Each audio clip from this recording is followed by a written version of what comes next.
If you want to take screenshot on Realme GT 70, we have a couple of ways that allow us to do so. The main method is to use the volume down button and power button.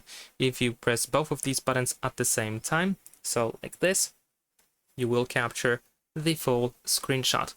You can also perform a gesture, 3 fingers gesture. So with 3 fingers, you can just swipe down like so, and we can capture the full screenshot.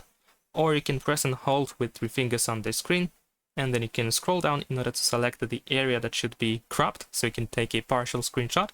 You can do the same thing without scrolling down, so if you just touch and hold, and then you can drag the area that should be captured like this. And of course we have some additional tools over here, different shapes and so on. Press this check in the top right corner in order to save the screenshot. Now besides that, these gestures can be enabled or disabled, so if these gestures are not working, if they do not work in your case, then you want to go to settings, open accessibility and convenience, and then over here find screenshot settings. And here we have gestures where we can enable or disable these gestures, including even the button shortcut. Now, in addition to that, you can find screenshot button in control center or quick settings. In my case, it is located on a different page, but as you can see here, we have the screenshot button, so I can tap on it in order to take the screenshot.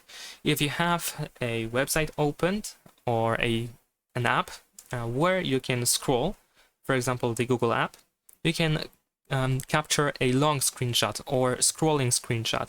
To do so, you can perform a full screenshot, so you can use any of the methods that you know, and then we have the scroll button, so you can tap over here in order to start scrolling. You can manually keep scrolling, etc. So we're gonna cancel now. And another way is that allows you to capture the scrolling screenshot is by using, once again, 3 fingers. So just like with the partial screenshot, you want to start by pressing and holding 3 fingers on the screen. Let me try again. There we go. And then you want to swipe all the way down, and then we will capture the scrolling screenshot. And that's pretty much it. Thanks for watching, leave a like and subscribe.